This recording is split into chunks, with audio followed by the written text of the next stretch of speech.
بسم اللہ الرحمن الرحیم یا ایہا الذین آمنوا اتقوا اللہ ولتنظر نفس ما قدمت لغد واتقوا اللہ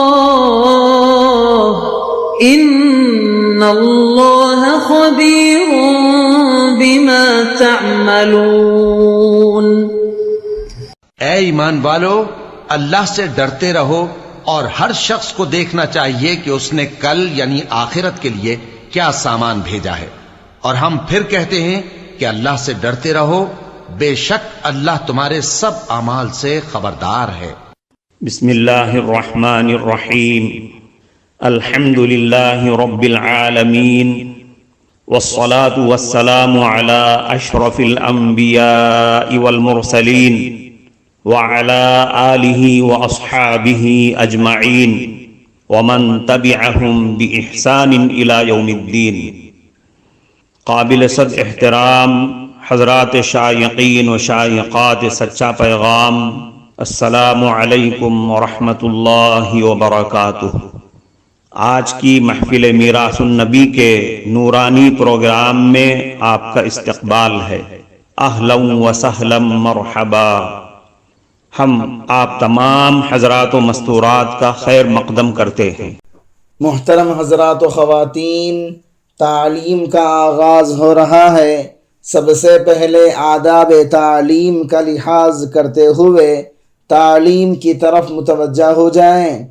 پورے دھیان سے سننا، عمل کی نیت سے سننا اور تبلیغ کی نیت سے سننا، یعنی سنی ہوئی باتیں دوسروں تک پہنچانے کے جذبے سے سننا۔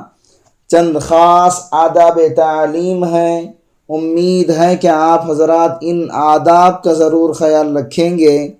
جزاکم اللہ۔ بسم اللہ الرحمن الرحیم۔ ایمان کامل آدمی پر ہر چیز مسخر۔ جب اللہ تعالیٰ پر ایمان پکا ہو، یقین کامل ہو، تو یہ مومن خلیفۃ اللہ فی الارض ہوتا ہے۔ ذرا غور کیجئے، سیدنا عمر فاروق رضی اللہ عنہ خلیفہ وقت تھے۔ اللہ نے وہ شان عطا فرمائی کہ زمین پر ان کا حکم چلتا تھا۔ دیکھیں، اللہ تعالیٰ کی مخلوق 4 چیزوں سے بنی، آگ سے، ہوا سے، پانی سے اور مٹی سے۔ چاروں پر ان کا حکم لاگو ہوتا تھا۔ ایک مرتبہ زمین پر زلزلہ آیا۔ عمر فاروق رضی اللہ عنہ نے زمین پر ایڑی ماری اور فرمایا، اے زمین تو کیوں ہل رہی ہے؟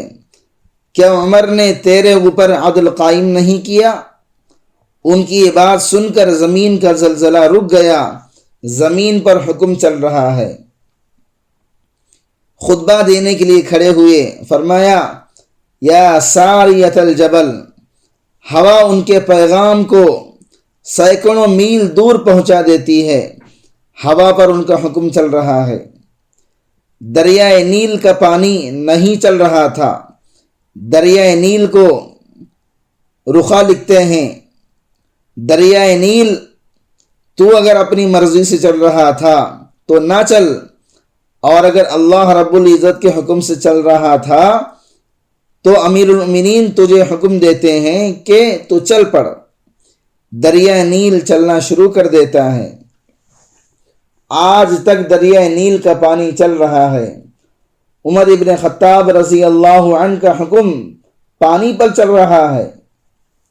مدینہ طیبہ کی ایک طرف سے آگ نکلتی ہے جس کو حرہ شرقیہ کہتے ہیں، اور وہ بڑھنا شروع ہو جاتی ہے۔ حضرت عمر فاروق رضی اللہ عنہ دحیہ کلبی رضی اللہ عنہ کو فرماتے ہیں کہ جائیں اور اس آگ کو واپس ڈھکیل دیں۔ تمیم داری رضی اللہ عنہ نے 2 رکعت نفل پڑھی اور آگ کے پاس جا کر چادر کو چابک کی طرح استعمال کیا۔ جیسے انسان کسی حیوان کو واپس اپنی جگہ ڈھکیلتا ہے، وہ چادر کے ذریعے آگ کو چابک مارتے گئے اور آگ کو واپس ڈھکیلتے گئے حتیٰ کہ جہاں سے آگ نکلی تھی وہیں واپس چلی گئی۔ تو دیکھیے ایمان کے بنانے کی وجہ سے ہوا پر حکم چل رہا ہے، پانی پر حکم چلتا ہے، زمین پر حکم چلتا ہے اور آگ پر حکم چلتا ہے۔ صحیح شہنشاہی تو یہی ہے۔ اسی لیے کہنے والے نے کہا ہم فقیروں سے دوستی کر لو، ہم فقیروں سے دوستی کر لو، گر سکھائیں گے بادشاہی کا۔ حضرت رابعہ بصریہ رحمۃ اللہ علیہا کے پاس ایک مرتبہ مہمان آ گئے، کھانے کا وقت ہو گیا۔ خادمہ سے پوچھا کچھ کھانے کو ہے؟ اس نے کہا نہیں۔ کہنے لگی اچھا اللہ نے مہمان بھیجے ہیں تو کھانا بھی وہی بھیجے گا۔ تھوڑی دیر کے بعد دروازے پر دستک ہوئی، باہر سے ایک آدمی نے کہا کھانا لایا ہوں۔ خادمہ نے جا کر کھانا پکڑا اور لے آئی۔ پوچھا کتنی روٹیاں ہیں؟ اس نے کہا جی 9 روٹیاں ہیں۔ کہنے لگی مہمان 10 ہیں اور روٹیاں 9 ہیں، یہ میری نہیں ہیں، کسی اور کی ہے، واپس لے جاؤ۔ خادمہ نے واپس کر دی، لیکن تھوڑی دیر کے بعد کسی نے پھر دروازہ کھٹکھٹایا۔ پوچھا تو پتہ چلا کہ کوئی کھانا لایا ہے۔ فرمایا روٹیاں گنو۔ بتایا جی 9 روٹیاں ہیں۔ فرمایا یہ میری روٹیاں نہیں ہیں، واپس لے جاؤ۔ تیسری مرتبہ بھی ایسا ہی ہوا، کہا روٹیاں گنو۔ اس نے بتایا کہ روٹیاں 9 ہیں۔ اب خادمہ نے کہا جی اب تیسری مرتبہ وہ لے کر آیا ہے، آپ ہر دفعہ واپس کر رہی ہیں، اب تو لے ہی لیں۔ تو انہوں نے فرمایا سن، میں نے آج صبح اللہ کے راستے میں سائل کو یعنی مانگنے والے کو ایک روٹی دی تھی، اور میرے اللہ کا وعدہ ہے من جاء بالحسنۃ فلہ 10 امثالھا، جو ایک نیکی لائے گا اس کو اس کا 10 گنا بدلہ ملے گا، اس لیے میری 10 روٹیاں ہونی چاہیے۔ خادمہ نے ہاتھ جوڑ کر کہا جی وہ 10 ہی لے کر آیا تھا، ایک روٹی میں نے اپنے کھانے کے لیے رکھ لی تھی۔ اللہ کی ذات پر ان کا اتنا یقین بنا ہوا تھا کہ فرمایا میری 10 ہی روٹیاں ہو سکتی ہیں، کم نہیں ہو سکتی۔ صحابہ میں سے حضرت سعد ابن وقاص رضی اللہ عنہ اپنی فوج کے ساتھ جا رہے تھے۔ آگے دشمن کی فوج ہے اور درمیان میں دریا۔ اللہ کی شان، انہوں نے اپنے گھوڑے دریا میں ڈال دیے اور گھوڑے چلتے چلتے بالآخر دریا کے دوسرے کنارے تک پہنچ گئے۔ اللہ اکبر کبیرہ۔ اور آگے جا کر انہوں نے پوچھا کسی کی کوئی چیز دریا میں گری تو نہیں؟ ایک صحابی نے کہا میرا لکڑی کا پیالہ تھا وہ دریا میں گر گیا ہے۔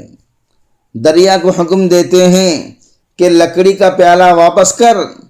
ایک پانی کی لہر آتی ہے اور لکڑی کے اس پیالے کو بھی کنارے پر ڈال دیتی ہے۔ محترم ناظرین کرام، اس دینی اور ایمانی بیان کو سننے کے دوران ہی اس کو لائک کر دیجئے اور شیئر بھی کر دیجئے تاکہ دوسرے بھی اس سے فائدہ اٹھا سکیں۔ اللہ آپ کو جزائے خیر عطا فرمائے۔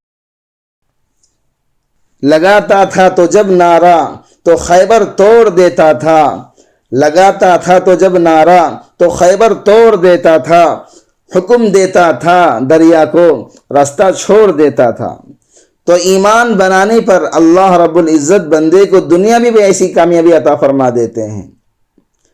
افریقہ کے جنگل میں صحابہ کو رات آ گئی تو ایک صحابی نے درخت پر چڑھ کر اعلان کیا اے جنگل کے جانوروں، آج یہاں محمد صلی اللہ علیہ وسلم کے غلاموں کا بسیرا ہے، جنگل خالی کر دو۔